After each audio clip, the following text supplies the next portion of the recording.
My name is Luna Hayes, and for a time, I thought I was living a dream. I was a young journalist in New York City, eager to make a name for myself. Then I met him Oliver Knight, a man who seemed to have stepped out of a fantasy. He was charming, mysterious, and irresistibly magnetic. Oliver made me feel special in a way I hadn't before. Lavish dates, deep conversations, and stolen kisses under the city lights, he seemed perfect. When he whispered promises of a future together, I believed him. But Oliver wasn't my happily ever after. He was my greatest mistake. One evening, Oliver invited me to Miami for a weekend getaway. He spoke of sandy beaches, luxury resorts, and time alone together. I packed my bags, excited for the adventure. At the airport, as we checked in, security stopped me. "Ma'am, we need to inspect your luggage," one officer said. Confused, I stepped aside, watching as they unzipped my suitcase. My heart stopped when they pulled out firearms, several of them, hidden among my clothes.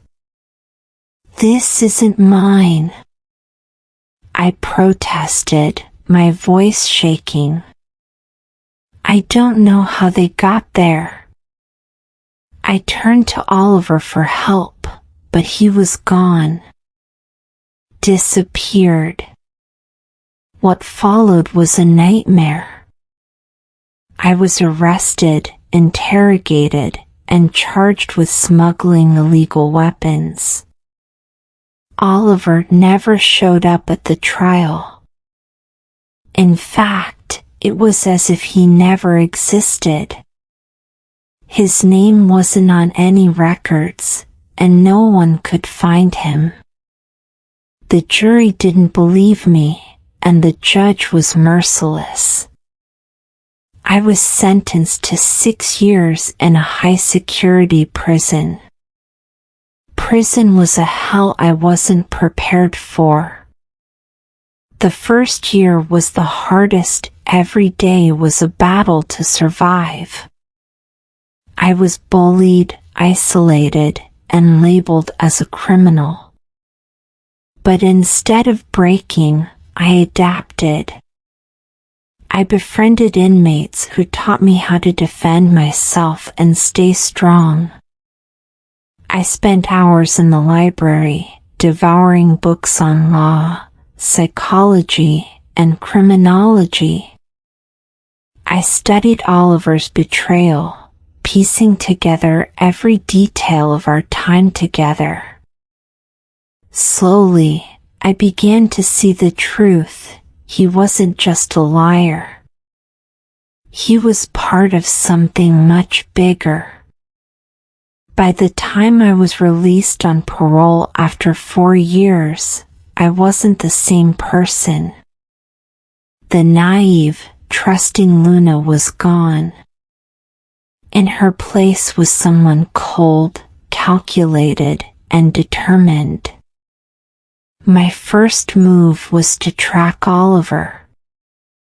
It wasn't easy. He had erased every trace of himself.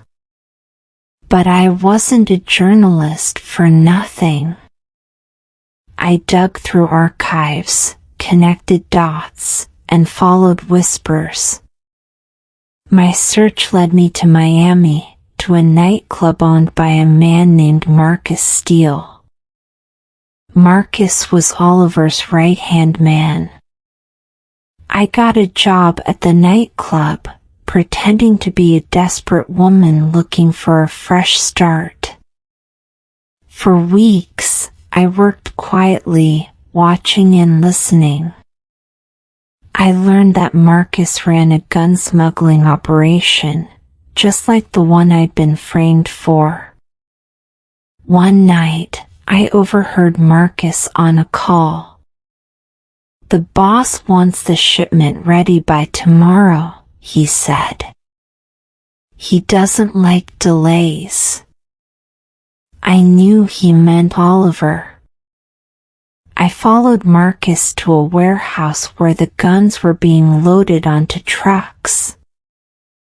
I took photos, recorded conversations, and gathered as much evidence as I could.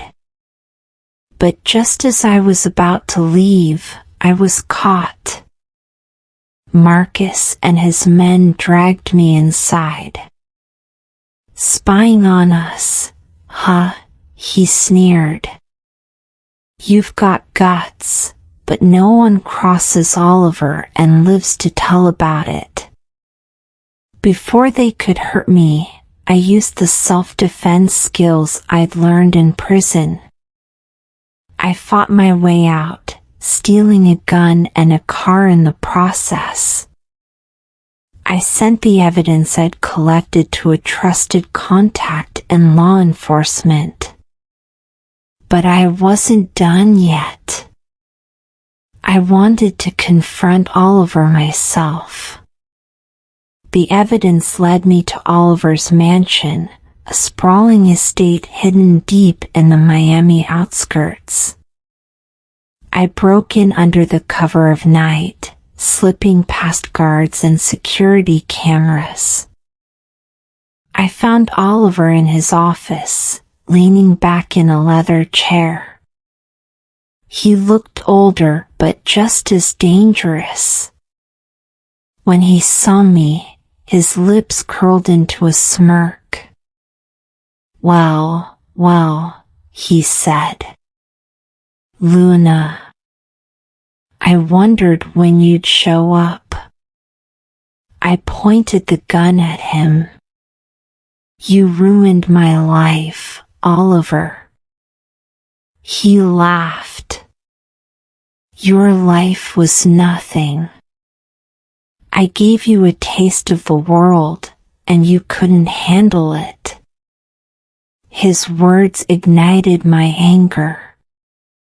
We fought, a brutal, desperate struggle. He was strong, but I was stronger. When I finally pinned him down, he tried to bargain. "Think about it," he said, his voice trembling. "We could work together.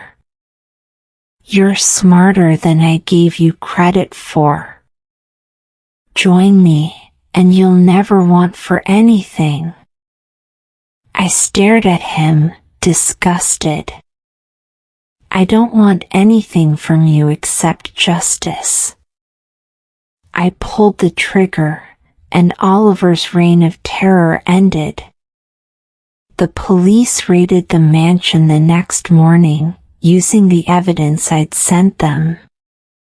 Marcus and the rest of the network were arrested. Oliver's empire crumbled. As for me, I disappeared. I left Miami and started over in a new city, under a new name. The media speculated about who had taken Oliver down, but no one ever found out the truth. I was betrayed, broken, and nearly destroyed. But I survived. And in the end, I got my revenge. Oliver thought he could use me and throw me away. He thought I was weak. But he was wrong. I'm not a victim anymore.